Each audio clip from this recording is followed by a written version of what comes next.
Hi dears. അപ്പോൾ ഇന്ന് ഒരു ആയിട്ടാണ് ഞാൻ ഇന്ന് വരുന്നത്.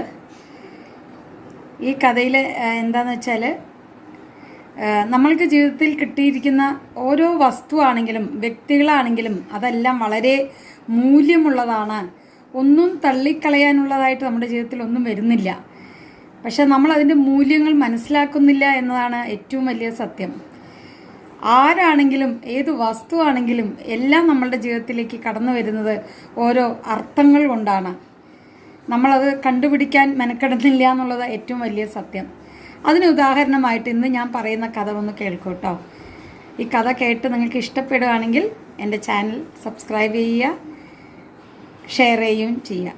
ഇത് കൂടുതലും കുട്ടികൾക്ക്, നിങ്ങൾ രാത്രി സമയങ്ങളിൽ നിങ്ങളുടെ വീട്ടിൽ കുഞ്ഞുങ്ങളുണ്ടെങ്കിൽ അവർക്ക് കഥ പറഞ്ഞാൽ മനസ്സിലാവുന്ന പ്രായമാണെങ്കിൽ തീർച്ചയായിട്ടും ഈ കഥകൾ ആ കുട്ടികളിലേക്ക് ഷെയർ ചെയ്യുക. എവിടെയെങ്കിലും ഇതൊരു മെസ്സേജായി അവർ ഉൾക്കൊള്ളും എന്നുള്ളത് വളരെ വ്യക്തമാണ്. അപ്പോൾ അതിനു വേണ്ടി നമ്മളൊരു 5-6 മിനിറ്റ് സമയം ചിലവഴിക്കുക എന്നുള്ളത് ഓരോ പാരൻസിൻ്റെയും ഒരു നല്ല കാര്യമായിട്ടാണ് ഞാൻ കരുതുന്നത്. അപ്പോൾ നമുക്കിനി കഥയിലേക്ക് പോയാലോ. ഒരു രാജാവും 3 പെൺമക്കളുടെയും കഥയാണ് കേട്ടോ. കേൾക്കാം. 3 പെൺമക്കളുള്ള ഒരു രാജാവ് ഒരിക്കൽ അവരെ 3 പേരെയും അരികിൽ വിളിച്ചു. രാജാവ് അവരോട് ചോദിച്ചു, നിങ്ങൾ ഓരോരുത്തരും എന്നെ എത്രമാത്രം സ്നേഹിക്കുന്നു? മൂത്ത മകൾ പറഞ്ഞു, അങ്ങ് എനിക്ക് വിലയേറിയ ഡയമണ്ട് പോലെയാണ്. രണ്ടാമത്തെ മകൾ പറഞ്ഞു, അങ്ങ് എനിക്ക് പവിഴം പോലെയാണ്. മൂന്നാമത്തെ മകൾ പറഞ്ഞത്, പിതാവേ, അങ്ങ് എനിക്ക് ഉപ്പ് പോലെയാണ്. അത് കേട്ട പിതാവിന് കോപം വന്നു. നിസാരമായ ഉപ്പ് പോലെയാണല്ലോ അവൾ എന്നെ കണക്കാക്കുന്നത്. അവളെ കൊട്ടാരത്തിൽ നിന്നു പുറത്താക്കുവാൻ കൽപ്പനയിട്ടു. എന്നാൽ അടുത്ത ദിവസം രാജാവ് ഭക്ഷണത്തിനിരുന്നപ്പോൾ ഒന്നിനും ഉപ്പുണ്ടായിരുന്നില്ല.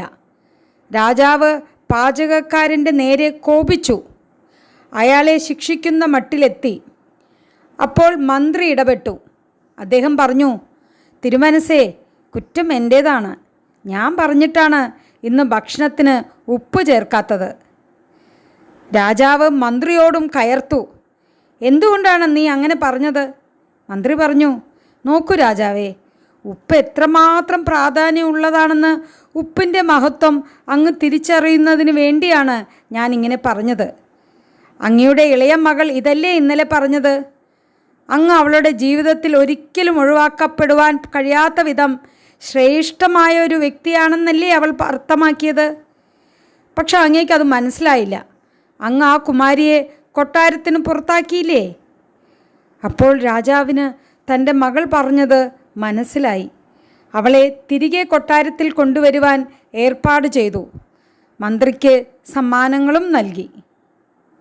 വലിയ വിലയില്ലാത്തൊരു വസ്തുവാണ് ഉപ്പ്. എന്നാൽ ജീവിതത്തിൽ അതിൻ്റെ പ്രാധാന്യം ഒട്ടും നിസ്സാരമല്ല. വിലയേറിയ വസ്തുക്കൾ മാത്രമാണ് പ്രാധാന്യമുള്ളതെന്ന് ചിന്തയാണ് അനേകരിലുമുള്ളത്.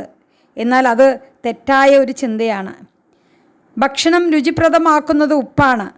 പല പദാർത്ഥങ്ങളെയും കേടാകാതെ സൂക്ഷിപ്പാനും ഉപ്പ് ആവശ്യമാണ്. എല്ലായ്പ്പോഴും സ്വയം ഇല്ലാതെയായിക്കൊണ്ടാണ് ഉപ്പ് പ്രവർത്തിക്കുന്നത്. ഭക്ഷണത്തോട് സ്വയം അലിഞ്ഞു ചേർന്നാണ് അതിനെ രുചിപ്പെടുത്തുന്നത്. മറ്റുള്ളവർക്ക് ജീവിതം ആസ്വാദമാക്കുന്നതിന് സ്വയം ഇല്ലാതാവുന്ന ഉപ്പ് പോലെ നാം ആയിത്തീരണം എന്ന വലിയ പാഠമാണ് ഉപ്പ് നൽകുന്നത്. വേറൊരു വിധത്തിൽ പറഞ്ഞാൽ, മറ്റുള്ളവരുടെ ആഗ്രഹത്തിനു വേണ്ടി സ്വയം ഇല്ലാതെയായിത്തീരുന്ന ഒരു ഭാവം ഉപ്പിൽ കാണുവാൻ കഴിയും.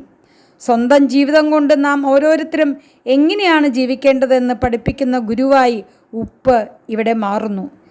മറ്റുള്ളവർക്ക് നന്മ ചെയ്യാൻ കിട്ടുന്ന അവസരങ്ങൾ ഒരിക്കലും വൃഥാ കളയരുത് എന്നൊരു സന്ദേശം കൂടിയാണ് ഈ കഥ പറയുന്നത്. ഈ കഥ എല്ലാവർക്കും ഇഷ്ടപ്പെട്ട് കാണുമെന്ന് പ്രതീക്ഷിക്കുന്നു. ഇനി അടുത്ത കഥയുമായി അടുത്ത ദിവസം വരുന്നതാണ്. അതുവരേക്കും എല്ലാവർക്കും എൻ്റെ നന്ദി. Thank you.